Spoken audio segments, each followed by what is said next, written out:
Buenos días a todos nuestros queridos oyentes. Hoy, con sus psicólogos en proceso de confianza, hablaremos de los diferentes modelos neuropsicológicos. Con ustedes, Jocelyn y Fernanda, presentando el ámbito clínico. Bueno, entrando de lleno al tema de los modelos neuropsicológicos, el primero a tratar es la neuropsicología clínica. La neuropsicología clínica es una rama de la neurociencia y una especialidad dentro de la psicología que estudia los efectos del sistema nervioso sobre la conducta, las emociones y el pensamiento. Para ello, se sustenta sobre el estudio de los procesos neuropsicológicos, la neurofisiología, la psicología cognitiva y conductual. El término como tal de neuropsicología clínica fue acuñado por primera vez en 1913 por Sir William Osler, pero la realidad es que sus inicios son muy anteriores a este. A lo largo de la historia de la humanidad se han llevado a cabo infinidad de mecanismos y técnicas desde diferentes perspectivas para conocer cómo funciona nuestro cerebro y con ello poder controlar nuestra conducta. Desde la mera observación en condiciones de laboratorio hasta la observación y manipulación de áreas concretas del cerebro, desde trepanaciones de cráneo para sacar malos espíritus durante el Neolítico hasta lobotomías a fin de controlar a los sujetos durante el siglo XIX, hoy en día se sigue estudiando el maravilloso mundo del cerebro, con técnicas más avanzadas y menos invasivas con la finalidad de mejorar el bienestar de la persona. Actualmente conocemos que elementos fisiológicos intervienen en el momento exacto en el que realizamos una acción cuando nos emocionamos, cuando tenemos un recuerdo o un pensamiento. Todos estos hallazgos no solo indican cómo funciona el cerebro, sino que nos da información de cómo interviene en áreas afectadas. Nos permite descubrir cómo conseguir un funcionamiento humano lo más óptimo posible cuando hay una pérdida cognitiva, incluso poder entender, anticipar, controlar y mejorar ciertas conductas y aptitudes en el funcionamiento de cada persona. Lo que podría parecer ciencia ficción recibe el nombre de neuropsicología clínica. Y se preguntarán, ¿qué funciones tiene la neuropsicología clínica? Bueno, desde el estudio y práctica de la neuropsicología se pretenden tres funciones esenciales.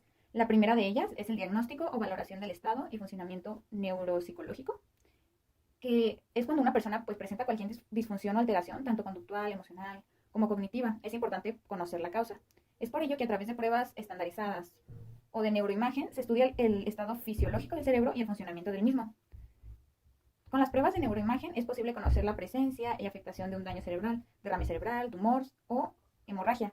Al conocer el estado y localización de estos elementos, se puede saber qué áreas están afectadas y, por lo tanto, qué pérdida de funciones hay, así como qué recursos cognitivos y compensatorios tiene la persona para poder rehabilitarse. Por otro lado, a través de las pruebas estandarizadas, como sabemos, es posible medir el nivel en el que se encuentra la persona afectada, en los parámetros de atención, memoria, percepción, orientación, lenguaje, organización sensorial, psicomotricidad, funciones ejecutivas, velocidad de procesamiento y la regulación de emociones. Una vez estudiado cada caso, es importante trabajar de manera coordinada con diferentes especialistas a fin de mejorar el estado de la persona o del paciente. Es por ello que, tras una buena valoración y diagnóstico, pasamos a la fase de intervención. Esta va a depender de las funciones preservadas del paciente o el tipo de daño que presenta. La intervención se orienta a la rehabilitación cognitiva o estimulación cognitiva, en función del caso y la capacidad de recuperación y estimulación de funciones. Un punto importante en la intervención es el trabajo con la familia y el contexto, los cuales son agentes claves para que el paciente pueda recuperarse. Y por último, el tercero de estas tres funciones esenciales de la neuropsicología clínica es la investigación. La neuropsicología clínica es parte de la ciencia, por tanto, como en todas las especialidades científicas, se pretende generar estudios que mejoren las técnicas de intervención y mecanismos de diagnóstico, a fin de desarrollar este campo de estudio a través del método científico. Dentro de las áreas de investigación se distinguen tres ramas: neuropsicología experimental, neuropsicología conductual y neuropsicología clínica. Estos son las tres funciones esenciales de la neuropsicología clínica. Pero ahora, ¿cuáles son las aplicaciones y los roles de los profesionales? En común que se generen dudas, confusiones entre las funciones del psicólogo clínico y el neuropsicólogo. Como ya se ha comentado, la neuropsicología es una rama de la psicología, con especificaciones entre el psicólogo clínico y el neuropsicólogo clínico. Mientras el primer profesional trata de diagnosticar alteraciones orgánicas que afectan la conducta, las emociones y el pensamiento de las personas, los neuropsicólogos clínicos localizan dichas disfunciones o alteraciones en áreas concretas del cerebro. Analizan su etiología y la naturaleza de la lesión que produce, además de planificar un plan de rehabilitación o tratamiento en relación con las estructuras implicadas en cada caso. En muchas ocasiones, ambos profesionales trabajan conjuntamente, pues el neuropsicólogo clínico puede concretar al final el diagnóstico neuropsicológico y detectar si existe una alteración orgánica o funcional en el paciente. De esta manera se puede ofrecer una conceptualización neuropsicológica a los trastornos psiquiátricos. Y a continuación, mi compañera Fernanda le seguirá hablando un poquito de todo esto que engloba la neuropsicología clínica. Bueno, dándole un poco de continuación al tema que ya ha mencionado mi compañera con anterioridad, voy a hablar, por consiguiente, de lo que complementa, ¿cierto? Entonces, ¿qué se valora en un estudio de neuropsicología clínica? Bueno, en este tipo de estudios hay varios aspectos y dentro de estos aspectos son los siguientes. Lo primero es las funciones psicológicas superiores, son las que nos van a ayudar a realizar nuestras tareas diarias de forma correcta y pues aquí se enumeran las que son, ¿no? La primera es orientación, que esta consiste en que se le pregunta a la persona sobre los datos como el nombre, la edad, la fecha de nacimiento, el lugar en donde se encuentra, las circunstancias de lo que ha ocurrido y también el porqué de la hospitalización. La segunda encontramos que es la atención, que es esta habilidad que nos permite centrarnos en una tarea y que nos obliga a comenzar y pues a terminarla. Por ejemplo, cuando hablamos de leer un texto, de conducir, también como de mantener una conversación con otra persona, etcétera, ¿no? Y tenemos otra que es heminegligencia, que aquí se encuentra un desorden neurológico que es como consecuencia de lo cual una persona con un grado normal de conciencia pues no es capaz de reconocer estímulos que le llegan de uno de los lados de su cuerpo. Por ejemplo, una persona que tiene pues heminegligencia no se daría cuenta de que otra persona está en el lado izquierdo de su campo visual y no sería capaz de afeitarse, por ejemplo, la barba, ¿no? De forma completa, solo se va a afeitar de un solo lado. Luego tenemos que está la velocidad de procesamiento, que aquí es donde está pues claramente la rapidez con la que nuestro cerebro es capaz de procesar un dato y emitir pues la respuesta. Una persona que padece un desorden neurológico tardaría en responder una pregunta sencilla y pues ese es un ejemplo, ¿no?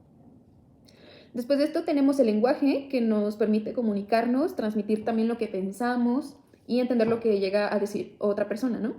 Y puede resultar afectado como consecuencia pues de un daño ya neurológico, como anteriormente nos contaba mi compañera. Luego tenemos lectura, escritura y cálculo aritmético, que es cuando una persona tiene un daño neurológico y podría tener problemas para leer, también para escribir o realizar un cálculo aritmético. Y pues memoria, que es uno de los más importantes, como ya hemos visto, que en donde se centra un poco más la investigación neuropsicológica clínica. Y pues puede resultar afectada la memoria relativa a la información que recibimos y a las imágenes que también vemos, y también del orden de los hechos, etc. Eso es. Y bueno, por otro lado tenemos las funciones ejecutivas, que son las que nos ayudan un poco a realizar tareas como cocinar, o para ir a hacer las compras. También tenemos funciones visuales superiores, que es cuando una persona no es capaz de reconocer un objeto o una imagen y puede colocarla en un punto, no puede colocarla en un punto o en un espacio. Motricidad, que también ya sabemos que se estudia la coordinación y la ejecución de determinados movimientos, que también es muy importante. La valoración del tacto también es otro punto y se realiza del paciente y de su sensibilidad con este sentido. Medición del coeficiente intelectual, que es donde se realiza una especie de exploración al paciente para medir sus habilidades cognitivas y como el resultado obtendrá un número. En pocas palabras, bueno, se dice que la inteligencia en general pues se refiere a las habilidades de razonar o de dar una solución a los problemas, o también el pensamiento abstracto, ¿no? Y la planeación. Aquí junto con este coeficiente pues vamos a encontrar el término de inteligencia emocional, que también se manifiesta en la facultad de poder gestionar las propias emociones y de poder comprender las emociones de las otras personas, ¿no? Bueno, ya cuando el neuropsicólogo ha terminado de valorar todos estos aspectos antes mencionados, pues empieza a realizar una evaluación del paciente, elabora un informe y se reúne con la familia y con el paciente según los casos, ¿no? Puede ser que sea un adulto o un niño, independientemente de eso, pues habrá que entregarse el resultado y comunicar cuál ha sido, pues ahora sí que, vaya la redundancia, pues el resultado y hablar de los posibles tratamientos con la familia o con el paciente. Y bueno, pues ya para terminar, vamos a intentar incorporar un poco más sobre cuáles son los enfoques de la neuropsicología. Y aquí encontramos que está la neuropsicología clásica, que esta tuvo origen en los hospitales y también se interesa como por la localización y pues el tamaño de lesión del cerebro. No me voy a extender aquí porque es algo que mi compañera ya mencionó con anterioridad, pero vamos a reiterar un poco. Luego tenemos la neuropsicología cognitiva, que pues esta ya es muy obvia y no se preocupa por donde se encuentra la lesión, sino que se centra en cómo funciona la mente. Y bueno, si queremos saber cómo es que se diferencian, es pues que la clásica afirma que pues la enfermedad o cada una de las enfermedades tienen síntomas distintos y la cognitiva sostiene que los síntomas, aunque sean similares, la esencia de la enfermedad puede llegar a ser distinta. Y ya por último, para cerrar, pues encontramos la neuropsicología dinámica integral, que es el enfoque más actual de la neuropsicología, y esta pues combina los principios de los dos enfoques anteriormente mencionados, es un poco más completa. Y bueno, de mi parte sería todo. Vamos a pasar al siguiente tema con mis compañeras. Como podemos observar, tanto por el interés de la población general como por las noticias que generan en los medios, los avances científicos actuales están en plena proliferación, permitiendo el desarrollo de diversas y numerosas aplicaciones tanto de investigación como en el ámbito clínico. Es en este marco contextual donde la neuropsicología, como ciencia interdisciplinar que es, recibe una gran cantidad de aportes de varias ramas del conocimiento, como la psicología, la neurociencia, siendo estos aportes los que se tratarán en el trabajo, concretamente las aplicaciones clínicas de la neuropsicología cognitiva, subdisciplina de la neuropsicología. La neuropsicología es una rama del conocimiento científico relativamente nueva, procedente de la neurología clásica, cuyo objetivo es estudiar las relaciones existentes entre la actividad cerebral y las funciones psicológicas superiores, explicando las estructuras y procesos fisiológicos que dan lugar a dichas funciones. Para ello, utiliza diferentes fuentes de conocimiento, siendo una de las principales el estudio de lesiones cerebrales de origen orgánico de distinta etiología, permitiendo así conocer la desorganización de las funciones corticales superiores. Gracias a los numerosos aportes que recibe la neuropsicología de otras áreas, esta disciplina tiene una metodología muy variada, donde podemos encontrar numerosas baterías de test neuropsicológicos junto con métodos morfológicos y funcionales de neuroimagen. Esta metodología permite realizar una localización átomo-funcional aproximada, dando lugar a las afirmaciones probabilísticas del tipo: se pueden localizar muchas competencias lingüísticas en el hemisferio cerebral izquierdo. De todas formas, esto no implica que su lesión tenga consecuencias lingüísticas. Con el fin de identificar la naturaleza y localización de la lesión, hoy en día existen diferentes tipos de instrumentos de diagnóstico cerebral por imagen, como la resonancia magnética funcional, por sus siglas RMF, la tomografía axial computarizada, por sus siglas TAC, y la tomografía por emisión de positrones, PET, etc. Principios de la neuropsicología cognitiva. La universalidad. Lo que se estudia como consecuencia de una lesión cerebral se debe poder generalizar con el propósito de definir unas leyes globales de las operaciones mentales en relación con el sustrato cerebral subyacente. Actualmente se sabe que la mente humana se rige por una serie de reglas, pero no se conoce cómo se aplican estas reglas en el sistema cerebral. Además, se tiene conocimiento de que si un individuo sufre una lesión cerebral, ésta puede alternar una función específica, sustrayendo una pieza, pero no desorganiza toda su actividad mental, dejando el resto del sistema relativamente indiferente. 2. Constancia. El sistema cerebral permanece constante incluso después de la relación, alternando solo algunos módulos específicos o sustrayéndolos al funcionamiento global. Los procesos de plasticidad implicados en la rehabilitación no crean funciones nuevas, sino que potencian la función dañada y la compensan. 3. La modularidad. La experiencia científica actual nos dirige hacia una visión modular de la actividad cerebral, en la que los módulos cognitivos específicos pueden verse afectados después de una lesión. 4. Doble disociación. Para demostrar la existencia de diferentes módulos cognitivos en el funcionamiento mental, es muy útil utilizar una metodología basada en el estudio de los casos individuales, en el que se pueden observar dobles disociaciones.